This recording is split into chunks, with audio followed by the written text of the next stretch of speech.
O vilipêndio à fé cristã não deveria ser tolerado dessa maneira. É crime.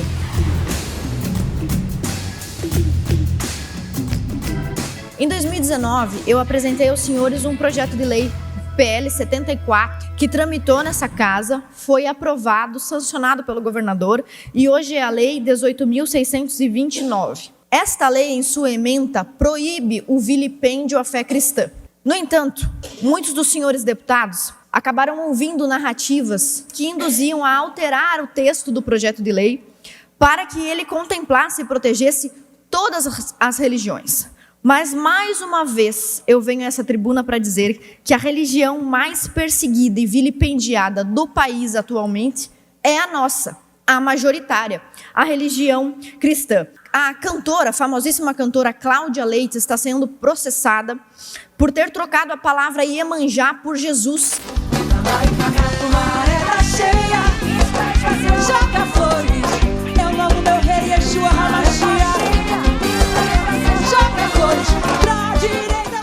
Uma ONG chamada Instituto de Defesa dos Direitos das Religiões Afro-Brasileiras está processando a cantora e imaginem que se fazem isso com alguém tão famosa e tão rica quanto Cláudia Leite, o que podem fazer com meros mortais, não é mesmo? Processando por intolerância religiosa e racismo, por ter trocado o nome da Orixá Iemanjá por Jesus. Quem moveu essa ação foi o Ministério Público da Bahia. Enquanto a Cláudia Leite está sendo processada, correndo o risco de pagar 10 milhões de reais em multa, vejam só o que acontece aqui no estado vizinho nosso, o Rio Grande do Sul, por gentileza.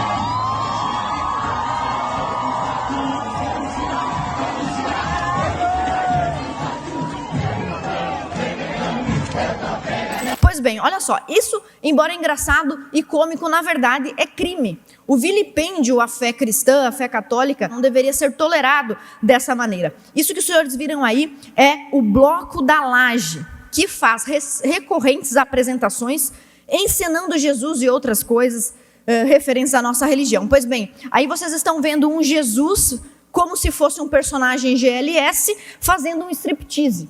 Eu não sei se tem alguém em sua consciência que poderia não considerar isso um vilipêndio. Pois bem, o que aconteceu com esses atores, com os responsáveis pelo Bloco da Laje até o momento? Nada, absolutamente nada. Inclusive, gostaria de sugerir aos parlamentares do Rio Grande do Sul, às entidades, às organizações do nosso estado vizinho, que tomem as medidas cabíveis com relação a isso. Por quê? Isso não foi uma empolgação de um membro da comunidade gaysista que bebeu demais e resolveu dançar em cima de uma árvore. Não foi isso. Essa apresentação foi intencional, premeditada, elaborada e patrocinada. Ocupar as ruas com um bloco de carnaval é um ato político. Esse bloco, o Bloco da Laje, nós estamos nos aproximando do carnaval, desde 2011 faz apresentações como essas. A Constituição Federal garante a proteção aos símbolos de culto e o Código Penal criminaliza esse tipo de escárnio público. Alguns juristas denunciaram esse bloco por estar recebendo, inclusive, recursos públicos, apontando mais de 350 mil reais que já foram destinados pelo governo do Rio Grande do Sul e Prefeitura de Porto Alegre para essa finalidade. Então, além dos deputados do nosso estado vizinho terem que acionar alguma medida com relação a isso, nós precisamos nos proteger e melhorar algumas legislações que nós temos aqui na Assembleia Legislativa. Eu quero, inclusive, falar ainda aqueles amigos gaúchos, né, parlamentares gaúchos. Olha só, o movimento de esquerda está tentando mudar o hino do estado, do Rio Grande do Sul, porque diz que é um hino antiquado, racista, por usar a expressão povo que não tem virtude acaba por ser escravo. Todo mundo lembra aqui quando a equipe, o time do Boulos, lá do PT, do PSOL, sei lá, mudaram o hino nacional, cantaram o hino nacional de uma forma vergonhosa. Então, eles, a esquerda, podem mudar o hino nacional mudar o hino dos estados, fazer uma deformação cultural ampla, mas mulheres ou pessoas cristãs, como o caso da Cláudia Leite, não podem fazer sequer uma paródia elogiosa, como foi o que aconteceu recentemente. E por que nós estamos falando sobre isso? Eu acredito que nós erramos ao permitir que a lei de minha autoria, 18.629, tivesse sido, de uma certa forma, amplificada, esvaziada de sentido, ao incluir absolutamente todas as religiões, desconsiderando os vilipêndios, as perseguições e as chacotas realizadas especificamente com quem é cristão, como eu, você, como muitos deputados que estão aqui. Portanto, eu quero voltar a atenção dos senhores ao nosso projeto de lei. Esse cenário de perseguição contra os cristãos é absolutamente injusto. A esquerda pode tudo e os cristãos não podem nada. Não estou aqui chorando só sobre o leite derramado. Alguém poderia dizer, mas se o projeto de lei já andou, já tramitou, já foi sancionado, a deputada está só chorando sobre o leite derramado. Isso não adianta. Sempre adianta. É por isso que nós apresentamos um projeto de lei 22 de 2025, apresentamos este ano, que pretende apresentar, discriminar em um rol exemplificativo quais são as práticas que devem ser consideradas vilipêndio e que não devem ser permitidas, muito menos e especialmente não devem ser permitidas com o uso de recursos públicos.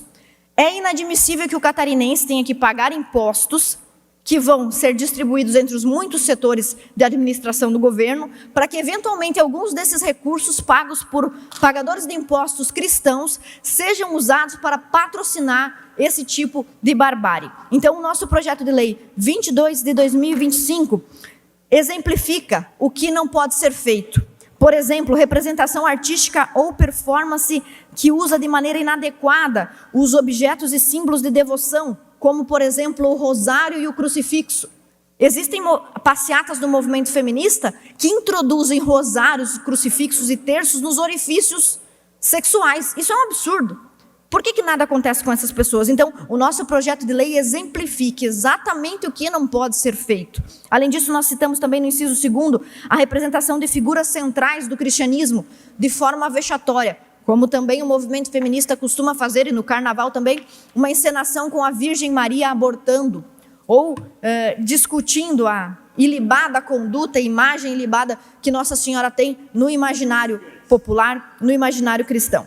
Também o uso de elementos litúrgicos que não devem ser usados em contexto contrário à sua finalidade, como, por exemplo, a profanação da hóstia, que para os católicos é sagrada. Pode não ser para você, para alguém que tem outra religião, mas para os católicos é sagrada. E o desconhecimento disso leva, inclusive, a alguns erros elementares de alguns políticos, como nós vimos, por exemplo, na pandemia de Covid, quando o ex-governador, que deveria saber, mas não sabia, o ex-governador Moisés sugeriu, na verdade determinou, que se embalasse a hóstia num plástico, desconhecendo completamente o que a hóstia significa para os católicos.